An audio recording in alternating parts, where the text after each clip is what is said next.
Shalom, queridos, graça e paz do nosso Deus, mais uma exposição bíblica. E dessa vez, queridos, eu gostaria de falar sobre uma passagem onde Jesus vinha de Cafarnaum e estava na sinagoga de Nazaré, quando de repente ele lê um trecho de Isaías e diz: hoje se cumpriu a Escritura. Apesar de se maravilharem com as suas palavras, eles faziam perguntas entre si dizendo: não é este o filho de José?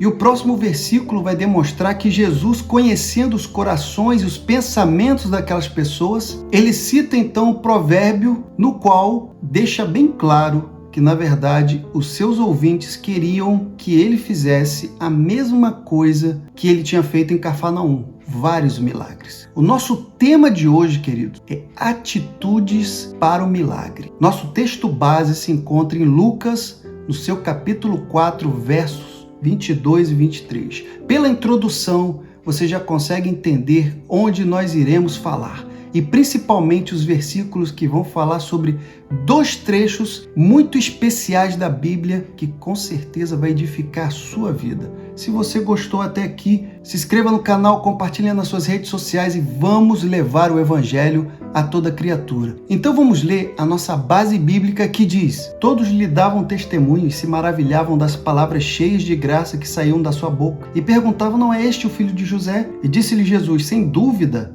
citar-me-eis este provérbio: médico, cura-te mesmo. Tudo o que soubemos que fizeste em Cafarnaum, faze-o também aqui na tua terra. Queridos, eu gostaria muito de falar sobre atitudes que realmente levam para o milagre, porque Jesus vai falar coisas aqui tremendas nos versículos subsequentes a esse que eu li como texto base. E eu quero que você preste muita atenção porque é muito importante. É especialmente importante. Existem características específicas de dois exemplos que Jesus vai dar mais adiante sobre dois personagens diferentes. A primeira característica é que cada um teve um milagre diferente. Segunda característica, eles foram direcionados de forma exclusiva. O que quer dizer isso? Eles foram escolhidos, queridos. Terceiro, eles eram estrangeiros. Olha que parte importantíssima da nossa exposição.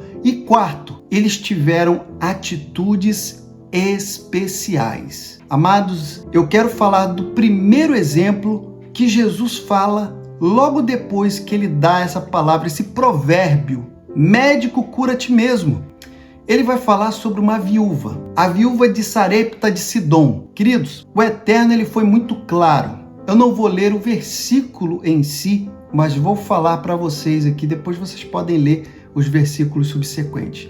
Queridos, nesse momento ele afirma uma passagem que se encontra em 1 Reis 17. A terra ela estava há 3 anos e 6 meses sem saber o que era chuva. Estavam todos numa sequidão terrível. E nesse momento ele afirma que haviam muitas viúvas naquele lugar. E olha que era exatamente onde Elias estava, era o local onde os judeus estavam. Haviam muitas viúvas ali, judias. Mas, no entanto, Elias foi enviado para uma viúva estrangeira. É exatamente isso. Ele foi enviado para uma viúva estrangeira. Você pode ver isso em 1 Reis 17. Veja que nos versos 10 e 11, diz que Elias, ele pede algo para essa viúva. Ele pede água e um bocado de pão. E no verso 12, você vai ver na sua Bíblia que ela mal tinha para ela e para o seu filho. Mas foi um pedido que o profeta fez para esta viúva: dá-me água e um bocado de pão. Queridos, esse é o primeiro exemplo que eu quero dar aqui de forma rápida, porque eu já quero falar sobre o segundo exemplo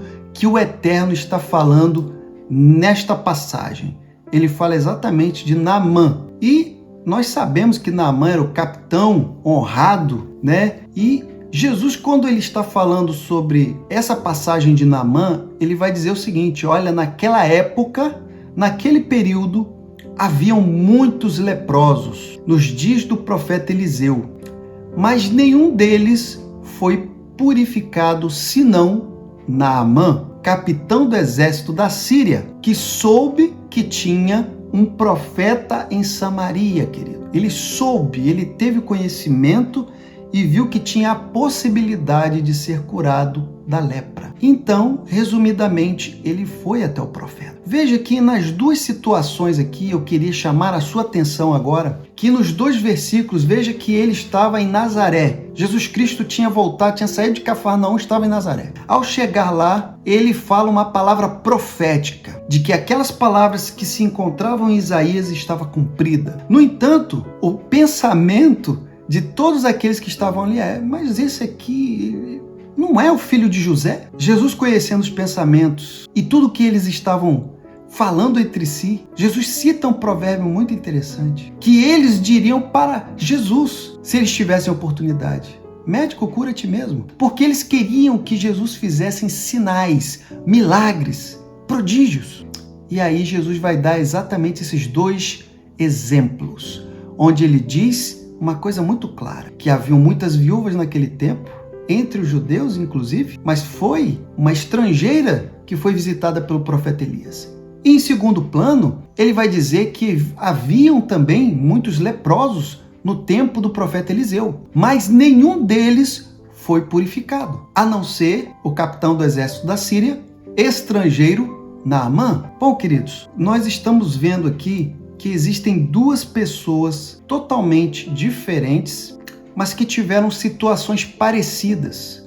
Lembre-se que eu estou falando hoje sobre atitudes que levam para o milagre. E veja que o que aquele povo esperava, o que aquele povo desejava de Jesus, uma vez que eles tinham a notícia de que Jesus tinha feito muitas coisas em Cafarnaum, é que ele fizesse em Nazaré. No entanto, nós sabemos que ele não fez um só milagre em Nazaré. Não fez. E ele ainda disse que o profeta não é bem recebido na sua terra. Amados, mas veja aqui, voltando aqui ao raciocínio, que essas 2 pessoas diferentes, mas com situações parecidas, como o quê? Houve o pedido ou uma orientação do profeta. Isso aconteceu com Elias e aconteceu com Eliseu. Elias, ele pede água e um bocado de pão para a viúva. Eliseu, vai e te banha 7 vezes no Rio Jordão. Depois nós vemos o que, queridos? Uma dificuldade que cada um enfrentou naquele momento. E por que eu digo dificuldade? Porque nós já lemos que a viúva mal tinha para se alimentar. Ela não tinha nada. E isso para ela era uma dificuldade. E no entanto, Naamã, ele via aquele Rio Jordão e, meu Deus, mas na minha nação, onde eu moro, tem tantos rios maravilhosos e eu vou me banhar nesse rio barrento, segundo a palavra do profeta Eliseu, que mal tinha recebido ele, que mal tinha saído para poder cumprimentá-lo, mas enviou o moço para falar com ele. Veja, eu quero que nós venhamos a caminhar juntos e quero te lembrar, não se inscreveu ainda? Não perca o momento.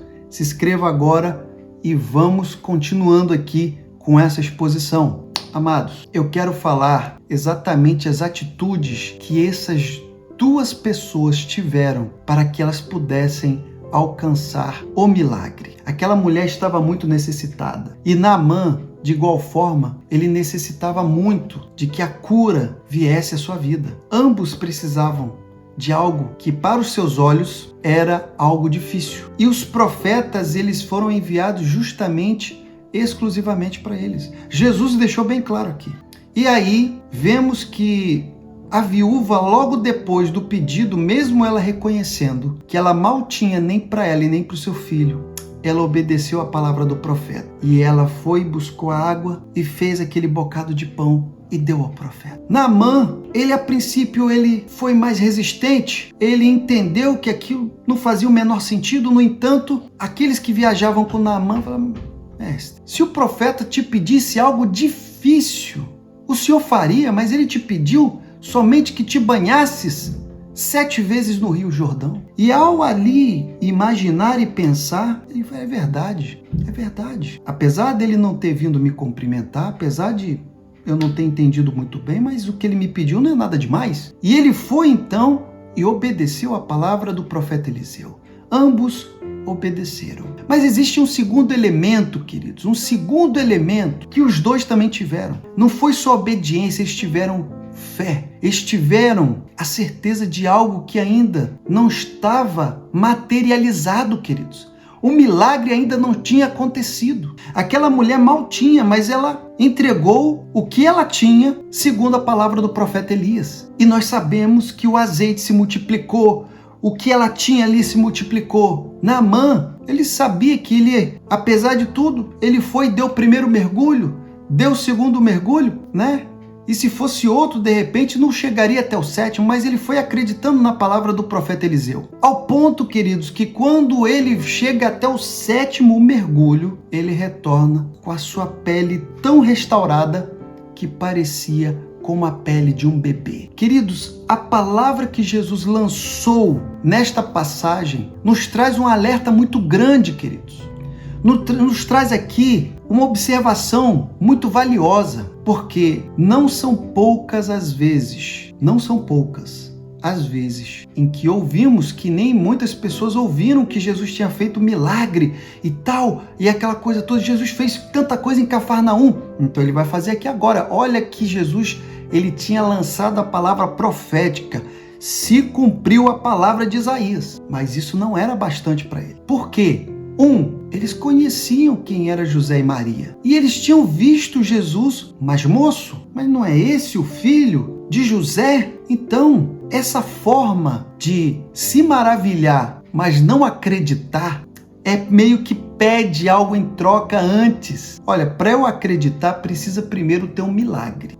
Para eu realmente estar convencido, eu preciso que algo diferente venha acontecer. Essas atitudes nunca levam a gente para o milagre. Querido, se você quer ver milagre, você tem que entender que se você lê a palavra de Deus dizendo que Deus e o nosso Senhor Jesus Cristo cura, você não tem que esperar que tem que acontecer no seu bairro, que tem que acontecer no seu país. Você tem que acreditar que acontece contigo. O segundo elemento que você tem que ter é a fé. Você não pode esperar que, olhando a Bíblia, simplesmente, sem um pouco de preparo, sem um pouco de oração, sem um pouco de vida com Deus, e eu digo pouco porque, na verdade, eu quero dizer muito, sem você ter esses requisitos, queridos. A palavra diz que a fé vem pelo ouvir. E ouvir o quê? A palavra de Deus. Mas não é somente isso, querido. É você ouvir, mas você também está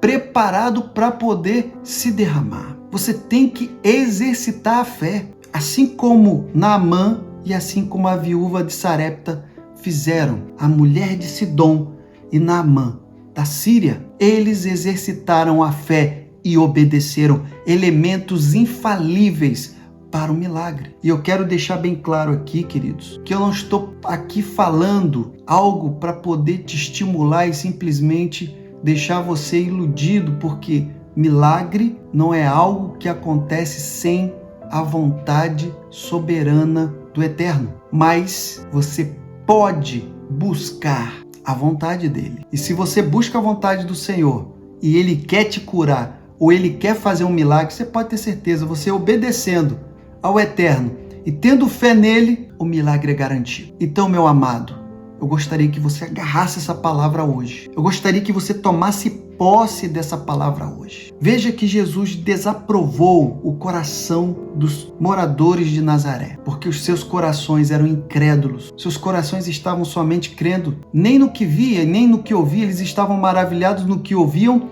mas nem assim eles estavam convencidos. Mas eles queriam um sinal, eles queriam alguma coisa diferente. Não seja assim. Somente obedeça, tenha fé, dê o seu passo e busque a vontade do Eterno. E eu te digo que com certeza você chegará naquilo que você tanto almeja. Que a graça do Senhor, a paz do Todo-Poderoso seja com a tua vida, em nome de Jesus.